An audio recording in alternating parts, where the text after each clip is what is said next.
చూడడం నాకు కొంచెం చాలా వరకు అనిపించింది, మంచి అనిపించింది. అది చెప్తున్నాను. ఫస్ట్ ఏంటంటే మన డ్రైవర్లు ప్రతి ఒక్కరూ ఇంకా మారాలి. మన కోసం అనుభవ భాష నైట్ పగలనకుండా కష్టపడుతున్నారు. కానీ మనం 10 మందిని చూస్తే కనీసం 10 నిమిషాలు దానికోసం ఇంకా మారాలని చేయాలని చెప్పాడు.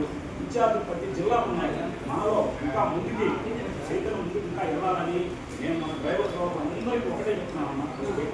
ఏంటంటే ఎక్కడైనా సరే ఒక చిన్న ఇష్యూ జరగగా ఒక శేషవారం గారి వాట్సాప్లో ఒక మెసేజ్ పెట్టగానే మనలో అక్కడ రీచ్ అవుతున్నాను. కానీ ఇంకా చైతన్యం ముందుకు వెళ్ళాలని నేను మనస్ఫూర్తిగా కోరుకుంటున్నాను. ఎందుకంటే మన అనుభవ డ్రైవర్ నైట్ పగలు కష్టపడి మన కోసం సేఫ్టీ డ్రైవర్ చూసి ముందుకు తీసుకెళ్తున్నారు. కాబట్టి ఇది ఒక కారణం అందరం తీసుకెళ్ళాలని మనస్ఫూర్తిగా కోరుకుంటున్నాను.